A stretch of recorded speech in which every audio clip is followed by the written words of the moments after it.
grounded, he will. It's the Skinny on Sports Podcast with Aaron Cowk.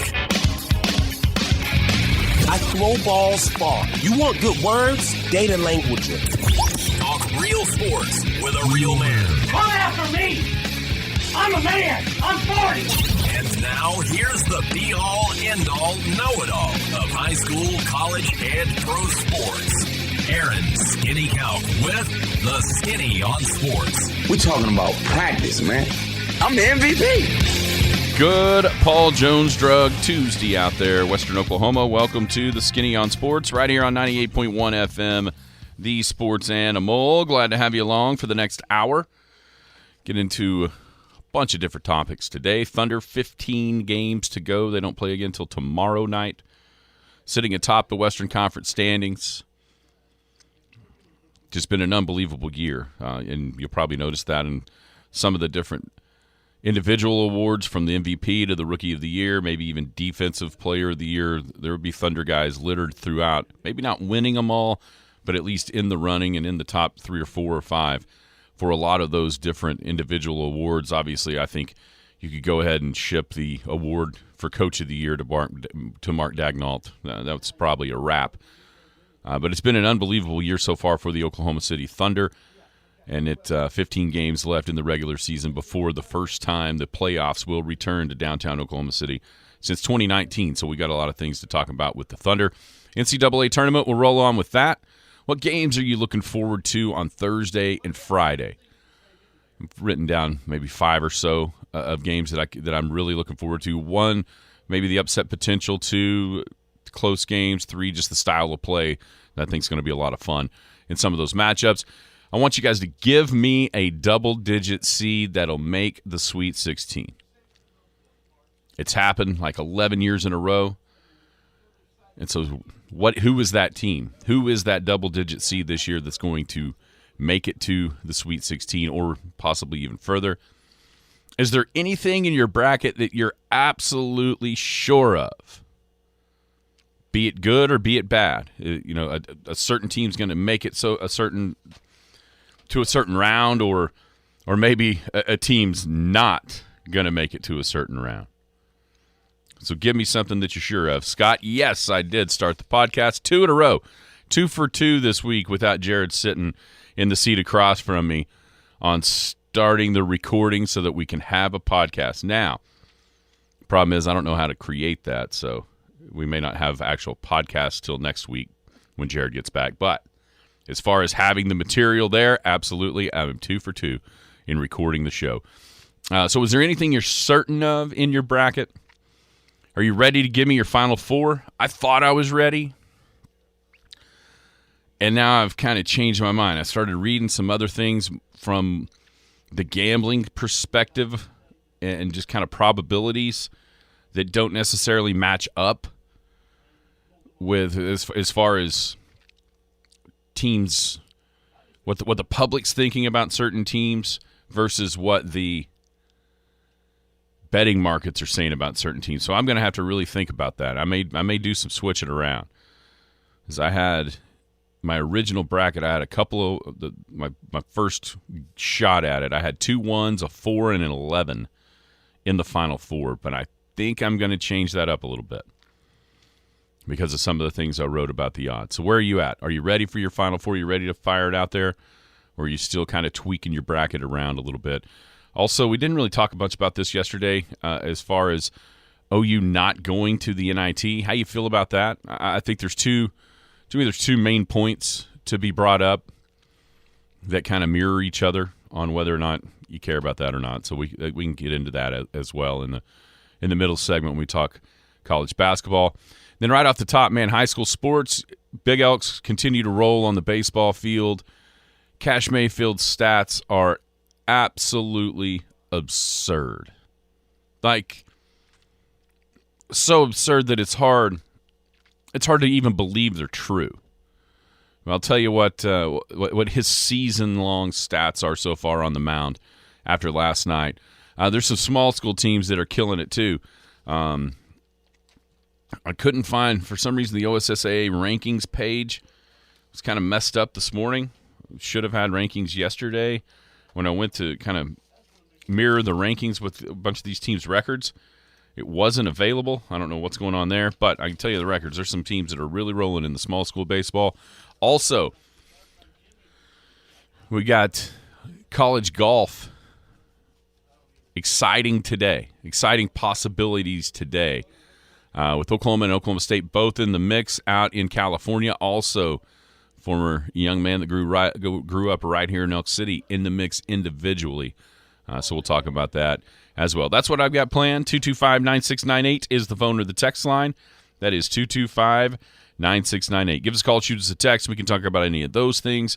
Whatever else might be on your mind, feel free to chime right in at 225-9698. If you're going to be outside the listening area, a couple of ways to stay in touch with the show. One of those is to log on to kadsam.com, or you can download the app. The app has it all. It's got radio. It's got the Penny News. Brand new edition of the Penny News hits the website tonight at midnight, thepennynews.com. You can check out all the deals online there through the app and at thepennynews.com. And, of course, by tomorrow afternoon into Thursday morning, the print edition will be everywhere.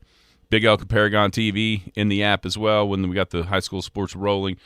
And, of course, the Skinny on Sports podcast, which we will have so far 2 for 2 this week with Jared out. That's some sort of record for me to remember to hit the record button twice in a row. But you can find that anywhere where podcasts drop. All right, so I mentioned Cash Mayfield and the Big Elks, 8-1. Looking at the Prep Baseball Report rankings on Facebook yesterday, which is a full class. It doesn't break down like 6A, 5A, 4A. Just everybody in the state kind of ranks them. The Elks moved up a spot to number 7 overall, Tuttle number 5, the 2 4A teams that are in it. And there was actually a little blurb about maybe those two teams separating themselves in Class 4A from everybody else.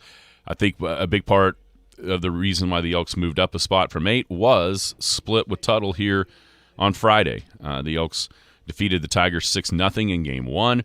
Really kind of kicked it around in Game 2. I think J-Mac said they ended up committing 7 or 8 errors in Game 2 and lost that one 7-4. And so you can obviously see, I'm sure a few of those runs were unearned for the Tigers in Game 2. So, but a split there, beat a good Mount St. Mary team that's down in 3A, and then yesterday and through the rest of the week they'll be down in Broken Bow playing a bunch of different places. They were at Valiant, and then they'll go to Idabel. They're playing a lot of different teams in a lot of different places for the spring break weekend. So the Elks are rolling, and so is Cash Mayfield. The stats that he has put up so far, it's almost you almost can't believe it. Like it's fake.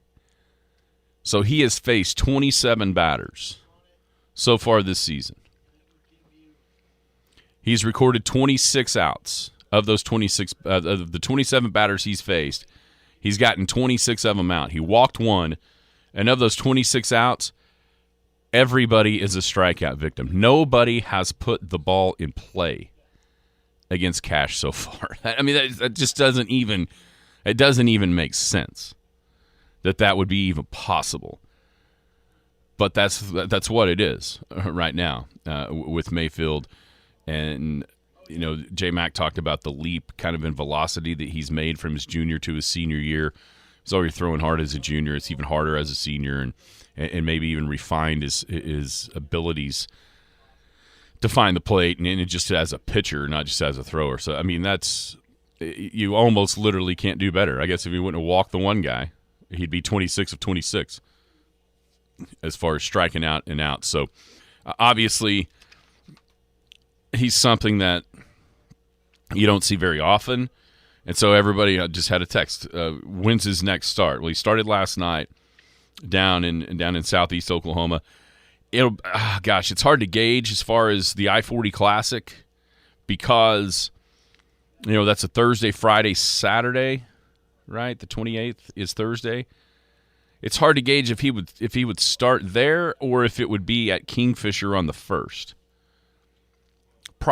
He probably would maybe throw an inning or two against Calumet on the 28th and then be back, of course, in his normal spot on a Monday in the district. I think if you're wondering when the next start he's going to make right here in Elk City, I think you look to April the 8th.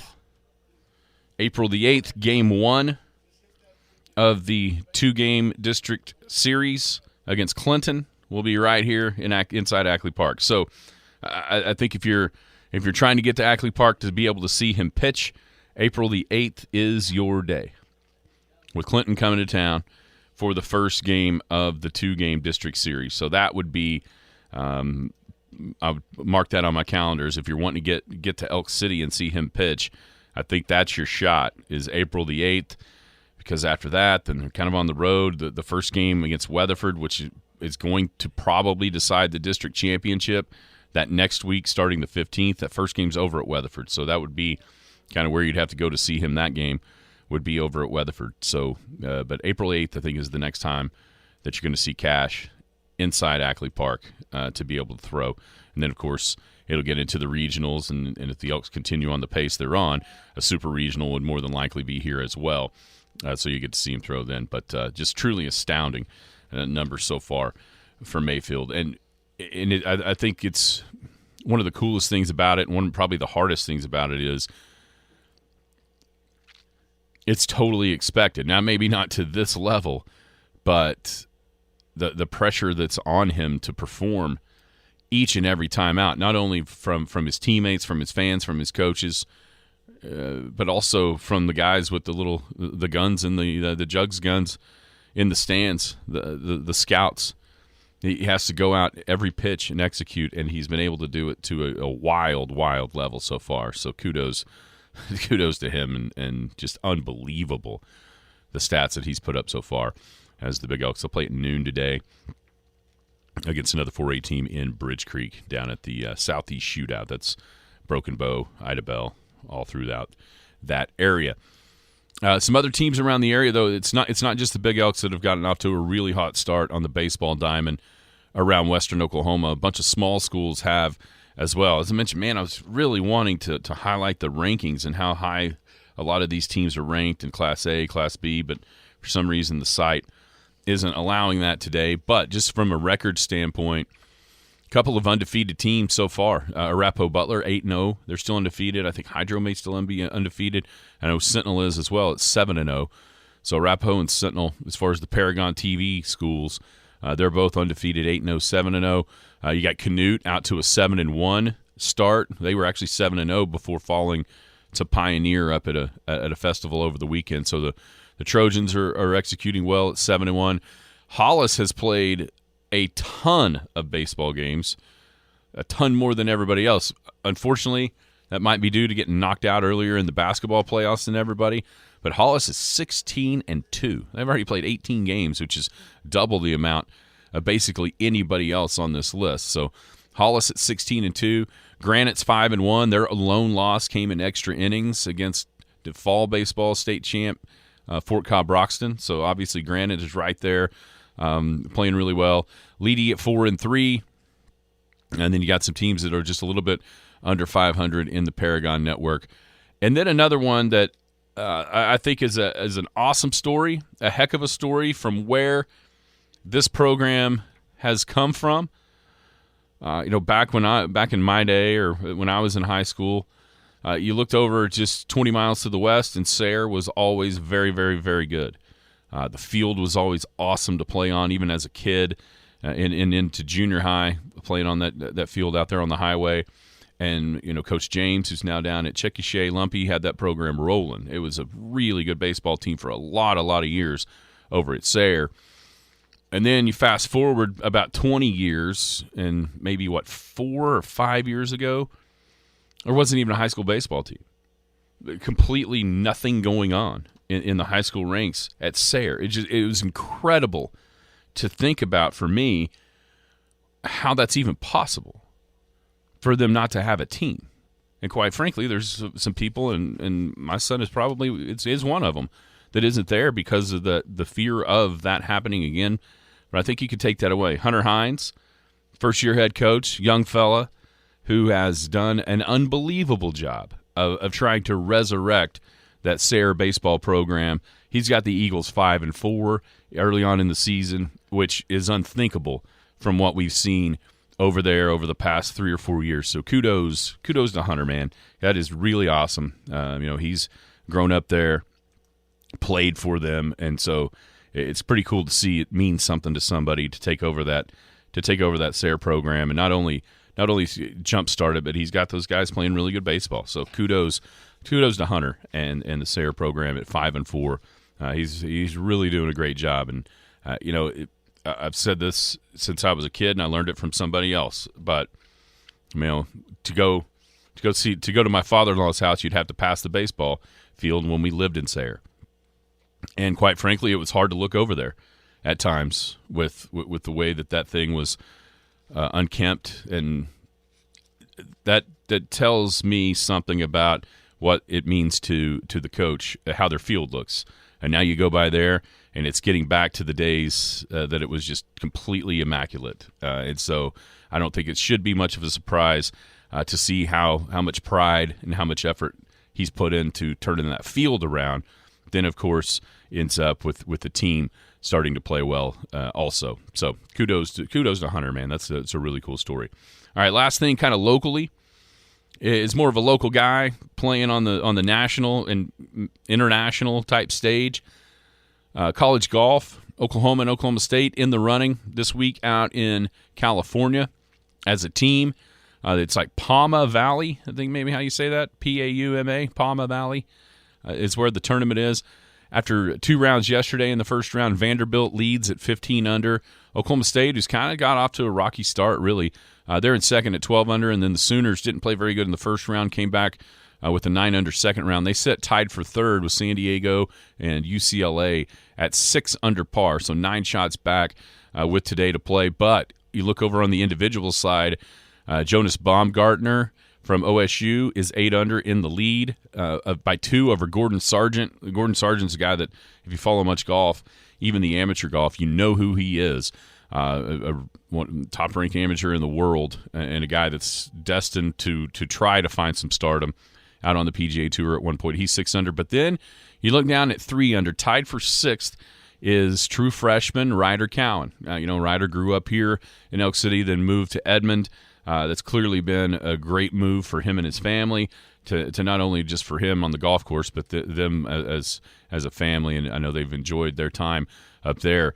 Man, Ryder shot even par, came back. He struggled a little bit in round 1, but birdied his 17th hole, which was number 10 from where they started. Shot even par the first round, and then 3 under the second round. Actually had it to 4 under, and then bogeyed his last hole to finish 3 under. But Ryder tied for 6th. He and Ben Lorenz of Oklahoma, the best finisher so far, at least through 2 rounds. So we'll see, if he can start out hot, maybe make a run at an individual title, which would also obviously help OU. But it's cool to see, Oklahoma and Oklahoma State. It's been a couple of years since we've been able to think about those, a Bedlam matchup in the NCAAs. It happened up at Karsten back in 2018, I think was the year that they actually played a match play match against each other in OSU's national championship winning season on their home course up at Karsten. We haven't seen it since, but maybe we're starting to get back on that track. Softball appears like it's always a possibility to see a Bedlam matchup in Oklahoma City at the Women's College World Series. Maybe we can get back to golf being the same way, because I know there was a couple of times over the course of as this show has existed where we thought we might get Bedlam golf for the national title and Bedlam softball for the national title. It's never quite worked out that way. But maybe Oklahoma State playing well this week. OU's already won a tournament this spring. And so maybe we can start getting back toward a chance at seeing that happen. But good luck to Ryder, man. He's a good kid. He's obviously a fantastic golfer as a true freshman, looking to try to make his way up the leaderboard. Tied 6th right now going into the last round. He's 5 shots behind OSU's Jonas Baumgartner. So that's kind of the local flair. We didn't really get so much of that yesterday because of the tournament announcements and the Players' Championship. So that's where we're at here on a spring break week. Paul Jones Drug Tuesday. We'll tell you all about Paul Jones Drug when we come back, and also hit some NCAA tournament stuff. What games are you looking forward to on Thursday and Friday the most? Text us 225-9698, Skinny on Sports on the Sports Animal. Paul Jones Drug is Elk City's most experienced compounding pharmacy, meaning they can custom make your prescription medications to your doctor's specifications, safely and effectively providing you with exactly what you need. And for your convenience, Paul Jones Drug has a drive-through pickup window as well as curbside service for testing and vaccinations, and offers free local delivery. Just a couple reasons you should choose Paul Jones Drug, 809 North Main Street in Elk City. I'm Rodney Skinner with Paul Jones Drug, and I promise we provide care you can trust. Hey! Is this heaven? No. It's the Skinny on Sports. Welcome back. It is the Skinny on Sports, 98.1 FM, the sports animal, hanging out here on a Paul Jones Drug Tuesday.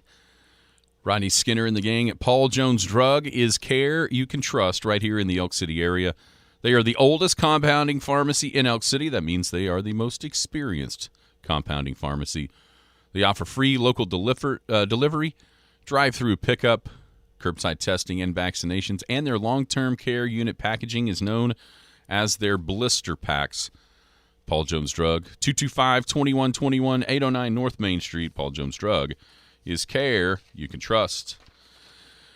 All right, NCAA tournament time. This the first play-in games tonight. You got Wagner and Howard up first with the right to play North Carolina.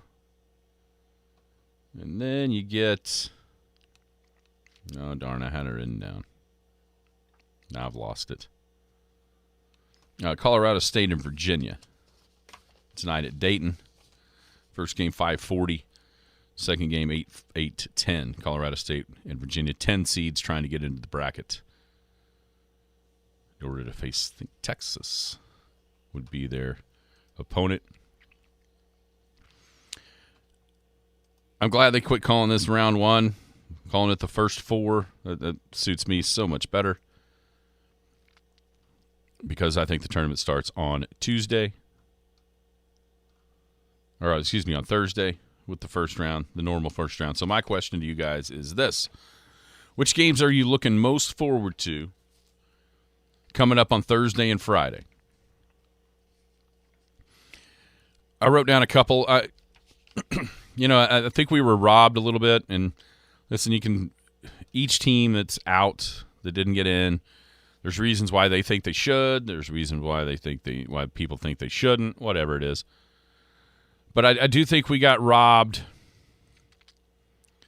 of what could have been a tournament sensation with the exclusion of Indiana State. And the national phenomenon that could have created if you watched them play. I think they were one of the they could have been one of the teams that became kind of the face of the tournament without any doubt in my mind. They really could have.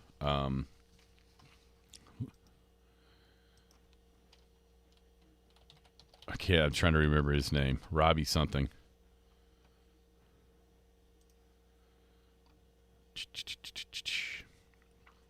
Efforting. Oh, my goodness. Robbie Avila is his last name, Avila. We that really could have been a cool story if Indiana State could have made a run on the 45th? Are we to 45? 46, 45? 1979, 45? Yeah. 45th anniversary of the Bird Magic national title game.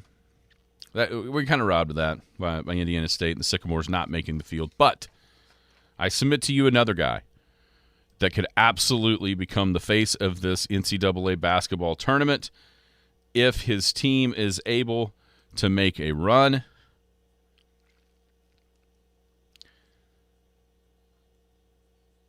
And that guy is, however you say his first name, Tominaga, the Japanese guard from Nebraska. The Huskers have never won an NCAA tournament game. They play A&M as the 8 versus the 9. And so for that reason and people getting to know Keisei Tominaga, I'm going to go with A&M and Nebraska as my most look forward to game in round one. Also, there's the Trev Alberts saga with Trev leaving Nebraska as the AD to go to A&M, and then now you've got both the men's and the women's teams playing each other in round one of the NCAA tournament. Yeah, obviously, that was on purpose. Fred Hoiberg is a name that the Big 12 and the Big 8 folks obviously remember from his days at Iowa State. And now he's back in Nebraska trying to create magic that we have not seen in Husker land. So, and then, of course, the possibility in the next round, if it doesn't go Nebraska's way, you could see A&M and Houston as the second round game. So I like Nebraska and A&M is maybe the game I'm most looking forward to overall in the first round on Thursday and Friday. Number 2 is a Big 12 team that has been good over the last handful of years, and I don't really know what to make of this team versus one of the bid stealers. It's the 6th in Tech against the 11th-seeded North Carolina State Wolfpack. I think that's a very interesting game, and one that maybe kind of tips the scales for the Big 12. If Tech is able to win, then that starts validating all the nice things that were said about the league throughout the season. So that's one that I think could be really, really interesting. Another one, Gonzaga going into January or so, nobody knew if they were even going to be a tournament team, and they turn it on like they normally do against maybe the enigma of the entire tournament with Will Wade.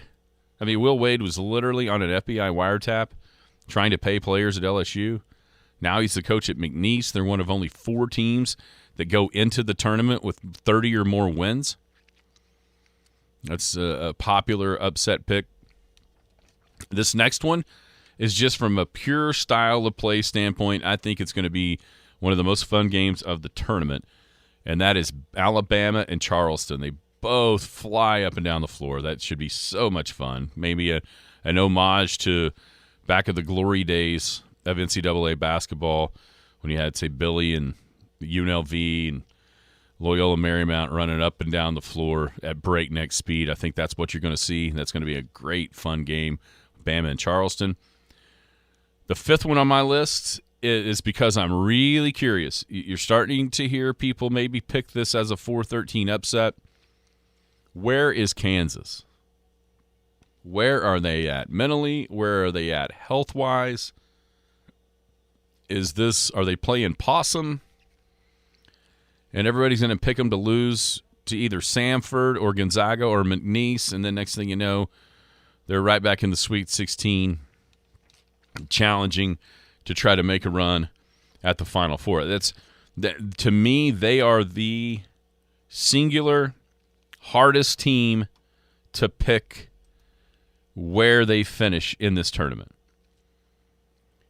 Nothing on the floor this entire season, almost nothing on the floor this entire season, has said that Kansas is in any shape to make any sort of run in this NCAA tournament. But they are still Kansas, and they do still have Bill Self. So, to me, they are the in that whole bracket. I mean, I talked about it yesterday. I don't know that you'd be surprised at anything that happened in that Midwest bracket because of the vulnerability mentally of Purdue and what we've seen out of them as the 1 seed. Tennessee's been kind of one of those teams. They're the 2 seed in that bracket. They've been a team that's had some massive disappointments. Rick Barnes, as the coach, has had massive disappointments in his time on the bench, not only in Knoxville, but obviously down in Austin with Texas. There's been a lot of times where the Horns and the Vols, under the watchful eye of Rick Barnes, have not made runs to the level that you thought they would. Creighton, what do we know? They were made runs last year. And then this also has the teams that, the McNeeses, obviously Oregon out of nowhere into the tournament, winning the final Pac-12 tournament. Are they a team that can ride that wave all the way to the Final Four, into the Sweet 16. South Carolina's been a surprise team. That's another good first-round matchup. It was kind of just off my radar as far as the top 5. But, Kansas is so much of a mystery to me, and that's why could the Samford Bulldogs knock them off? I think probably so. I would not be shocked if Kansas lost to Samford. I also wouldn't be shocked if Kansas made it to the Final Four because of the vulnerability of everybody else in this bracket when it comes to tournament results. I mean, you could absolutely see Hunter Dickinson and Zach Edey going at it in the Sweet 16, Kansas and Purdue, if the seeds hold, and Kansas being able to win that game and then knock off whoever else it is. That's not out of the realm of possibility. And so that's why, to me, that I put KU and Samford in there, even though it's a 4-13. I just don't have any idea where Kansas is at. TCU, Utah State, just for the local ties. I mentioned South Carolina, Oregon, and then Clemson and New Mexico. That's an interesting one as a 6-11 because I think most people think New Mexico is going to win that game. And so that leads us to give me a double-digit seed that you think can make the Sweet 16. What double-digit seeds do you think are possible to make that Cinderella run? We've got New Mexico twice now on the text line, 225-9698. Who do you like? I've also got Drake. I like Oregon for me. I actually, at this point, my bracket has Oregon in the Final Four. I don't know if it'll stay that way, but that's I've actually got Oregon in the Final Four right now. If I had to, my bracket was locked. I've also got New Mexico. A lot of people like Grand Canyon, Bryce Drew, maybe a guy to watch if you're an OSU fan throughout the tournament. If Bryce Drew can make a run, could he get another shot at a Power 5? He failed miserably at Vandy, but has he learned something along the way with Grand Canyon? He's got those. There's plenty of people that think they can beat St. Mary's in round 1, and then also McNeese is another one that you hear with that gaudy record and with Will Wade. I think you could definitely see some of those teams making a run. All right, what's one thing you're sure of? Now, it can be a positive, like I'm sure, which a lot of people around the country are. A lot of people are just sure that UConn will return to the Final Four, and for good reason. They appear to be the most balanced team and appear to be the most complete team out there. So I could understand, like, if that's your answer. Or it could be a negative, like I'm sure that so-and-so isn't going to do anything. It can be either one of those sides of the coin or something else. For me, the thing that I'm most sure of in my bracket is that, A, the Midwest is going to be the craziest, which also leads to B, Purdue is not making the Final Four. I don't see Purdue being the Virginia of a couple of years ago after losing as a 1 against a 16 to turn around and make a run to the national title. I do not see it. I don't see Purdue. That's the one thing I'm positive about in my bracket is Purdue isn't making the Final Four. Now, I'd had a hard time figuring out where I wanted them to get beat, but I'm positive that Purdue isn't making the Final Four. That's the one thing that I think I'm the most sure of in this entire bracket that I've filled out is Purdue will not make the Final Four. Now, I've gone back and forth with about 3 different teams that are in the Final Four from that Midwest region, and I still am not sure. Is it Creighton? Is it Oregon? Could you go with Kansas? Do you trust Tennessee? You know, I think there's a lot of different options, and I think once we look at who everybody picked in the Western Oklahoma Realty Bracket Challenge, I think that may be where the bracket challenge is won, with correctly figuring that Midwest bracket that looks like it could be total chaos. So that's the one thing I am most sure of is that Purdue is not going to make the Final Four. If I had to do a second thing, I would say my second thing that I'm most sure of is UConn will be in the Final Four. Are you ready to give me your Final Fours? 225-9698. Are you secretive until everything's locked in? I mentioned the Western Oklahoma Realty Bracket Challenge. We've got a lot of participants so far. You can sign up. I've got a link on our Skinny on Sports Facebook page that will take you right to our group if you don't want to try to navigate the ESPN site. I've got it on our Skinny on Sports Facebook page. Just click that link, and it'll take you right to the bracket, right into our group, and you can get involved. Great prize pack, $500 for the first place winner, $200 for second, and $100 for the third place finisher, and maybe, just maybe, a little bit of Masters swag as well when I get back from Augusta. You might prize packs might include some of that as well. So get involved. I'm going to be reposting that link all week long. That way everybody can find it. If you can't figure it out, you can text the text line, 225-9698. Text me if you don't have my phone number. I'll send you the link in a text that'll take you right to it as well. It's no big deal. I've done that a few times already, and I'll continue to do it as long until, Thursday at 11 when everything locks in and your picks are set for that Western Oklahoma Realty Bracket Challenge. Get involved. It's going to be a lot of fun. Also, speaking of the NCAA tournament, your March Madness headquarters need to be the Boomtown Grill. Tuesday, special, which is today, $5 chicken fried steak and one side. I mean, does it get any better than a $5 chicken fry and one side? It's a fantastic choice down there at Boomtown Grill, but there's all kinds of choices. You've got hamburgers, a French dip sandwich, a Southwest chicken wrap, all kinds of burger sandwiches and wraps. Burgers are made from 100% beef patties, freshly ground, never frozen. And, of course, happy hour comes from 2 to 6 Monday through Friday. 11 beers on tap, 30 bottled and canned beers available in the imports or domestics, large wine selection, 12 big screen TVs. Boomtown Grill is the place to hang out and watch March Madness. And then you get yourself down there a few times. Now you're watching the Masters, then you're watching the Kentucky Derby, and now you've got a whole year's worth of plans to hang out at the Boomtown Grill. 2103 South Main in Elk City.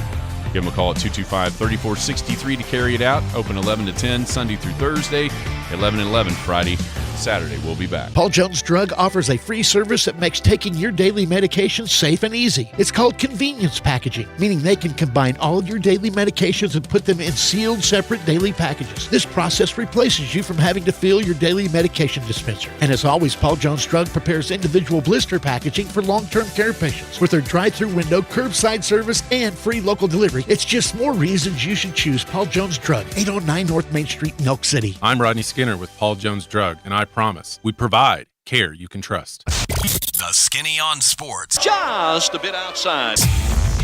Welcome back, Skinny on Sports, 98.1 FM, the sports animal, hanging out here on a Paul Jones Drug Tuesday. Paul Jones Drug is care you can trust right here in the Elk City area. They've got the convenience packaging, which instead of having to get out your pill caddy and put all your different medications in the right dosage on the right day, in the right week of the month, maybe even if you got one of those giant pill caddies, you don't have to do that anymore.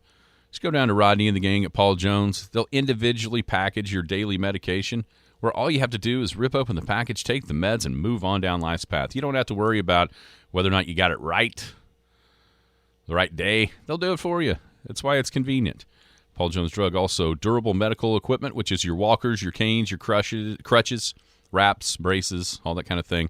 Most insurance are accepted, but it's not just the medical stuff down at Paul Jones Drug. Also, plenty of gifts and greeting cards. You think about it, you got Easter coming up here in a week and a half. Then we'll start to get into graduation season. Need some of those cool little gifts or greeting cards.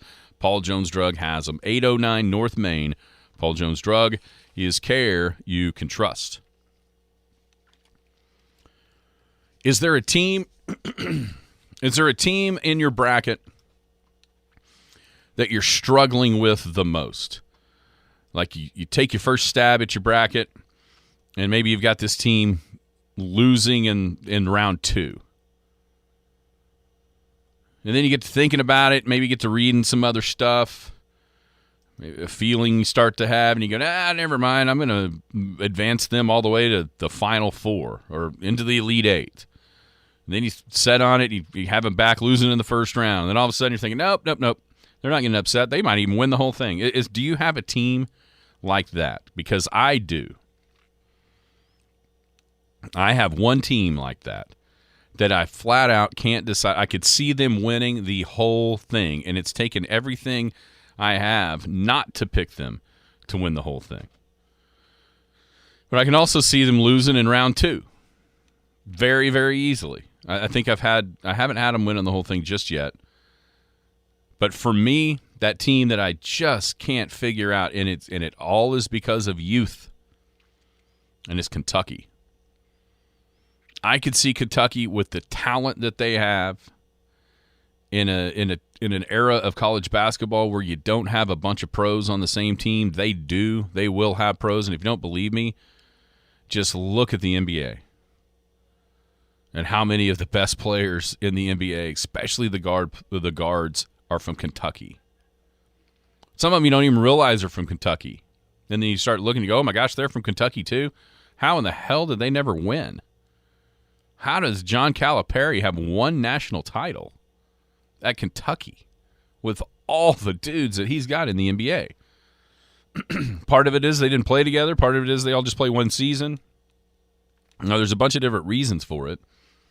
And so that's why they're the enigma of it to me, because I could absolutely see Kentucky putting things together, getting hot, and all of a sudden you look up and the Wildcats are hanging out in Scottsdale ready to try to win a national title.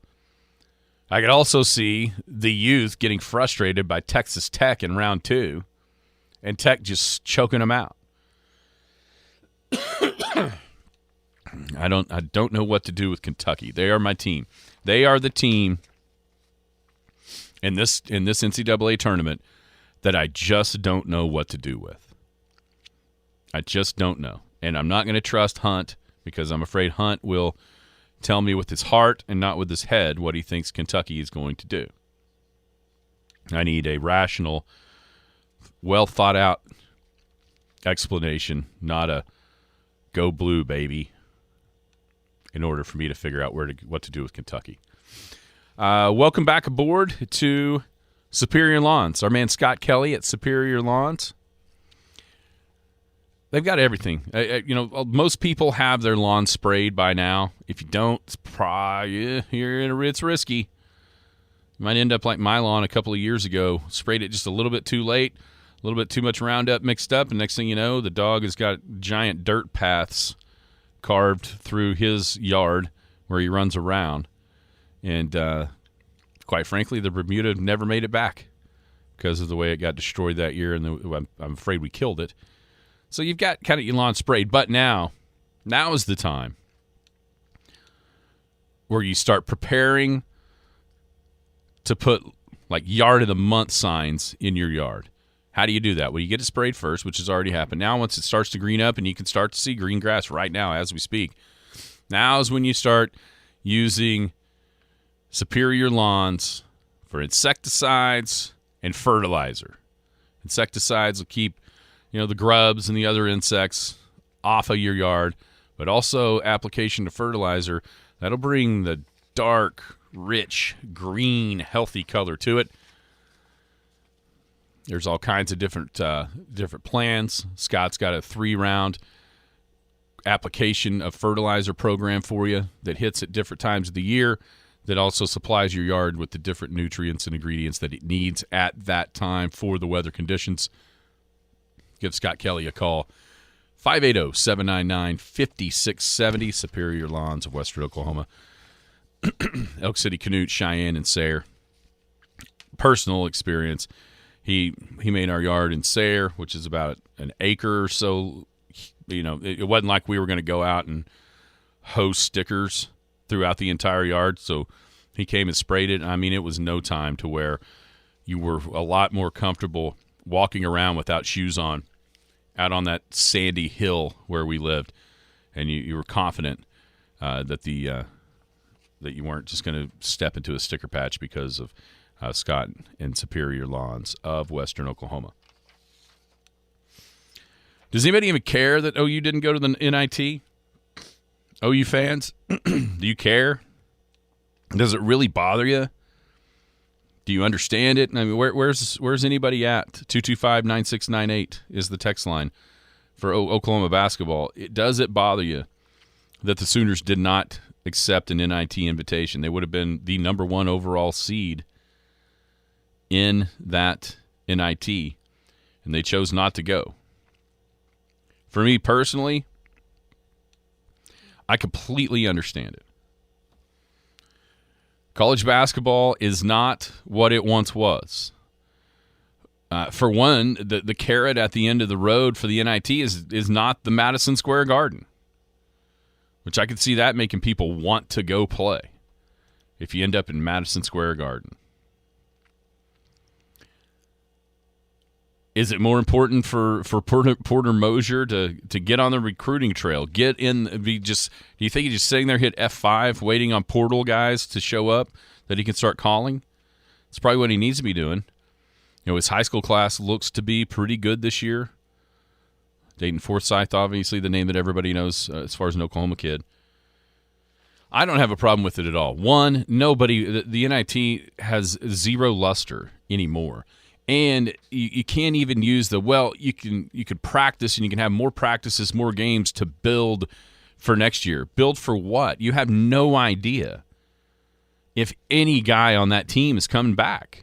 And to me, that's the more important part for Oklahoma. I think Oklahoma State would have been the same way, is to start recruiting, one, your own guys, and two, in the portal.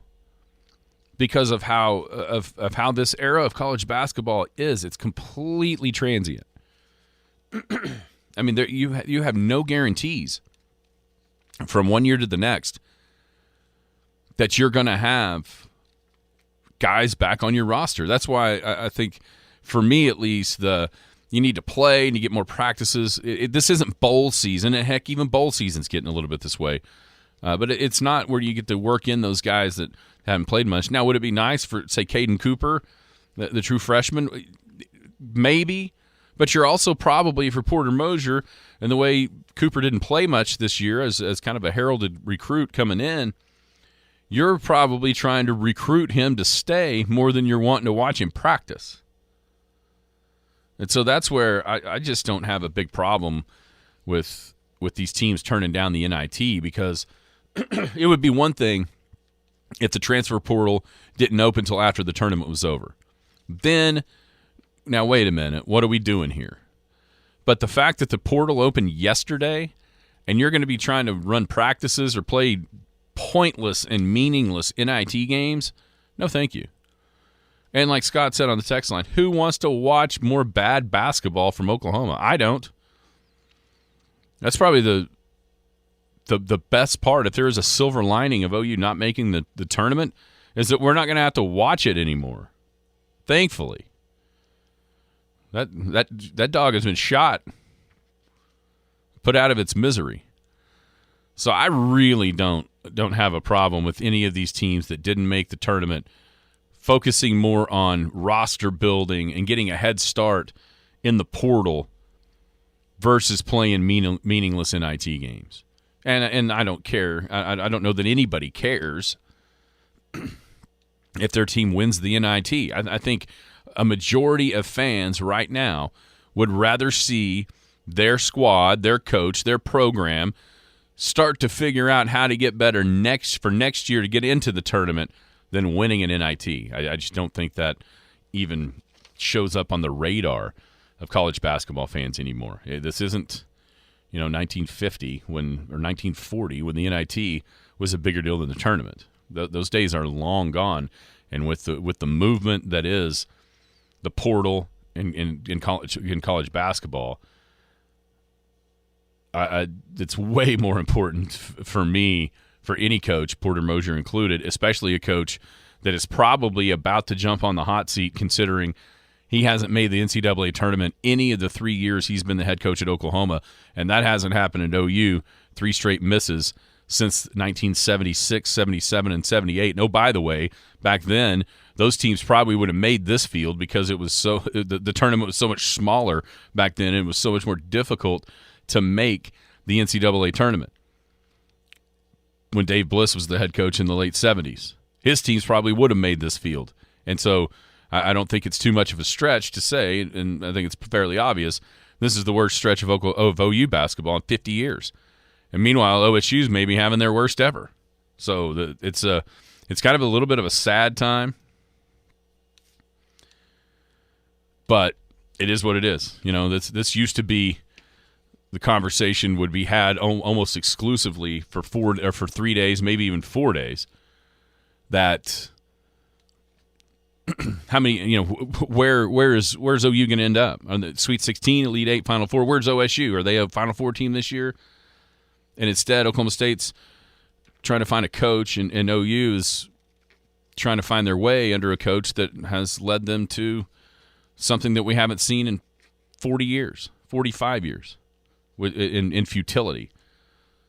And so for those reasons, it's a lot more important to me for Oklahoma to get it figured out for next year than to play in some NIT. It just doesn't float my boat whatsoever for SMU to come up to Norman tonight and play a game that means absolutely nothing when the larger task is to get Oklahoma not even just into the tournament, get Oklahoma back where they, you know, think about once Billy got it rolling all the way through Kelvin Sampson, you're talking about a top 10 to 15 program in the country. And they were able to do that in the shadow of one of the top 5 of all-time football programs. That's how good OU basketball was. And OSU was right there at the same time. I mean, you kids that are like in high school, they're out there on spring break, you have no idea. Like, it's a foreign concept to you to think about how good OU and OSU were not that long ago, when there was times where you thought, man, these two could meet in the Final Four. And now you're trying to figure out if they can both figure out a way to get in the tournament in the same year.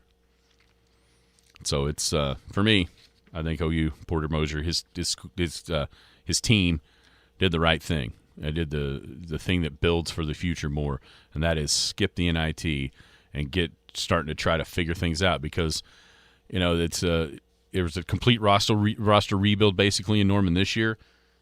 And you have to wonder, there's a lot of talk about this yesterday on the station, with the change in the style of play that Oklahoma's about to experience, going from the rough and rugged and tough and street fight nature of the Big 12 to more of the free-flowing run and gun, get your athletes out in the open floor, score a bunch of points SEC. It's going to be a lot more pleasing on the eye, at least for one of the teams on the floor next year. And Moser's got to figure out if he's got the guys that can handle that, or if he's kind of got to dip into the portal again and figure out a way to transform his team into an SEC team as opposed to the Big 12 style. We talk about it all the time in football. Can Oklahoma handle the SEC with the up front linemen, da-da-da?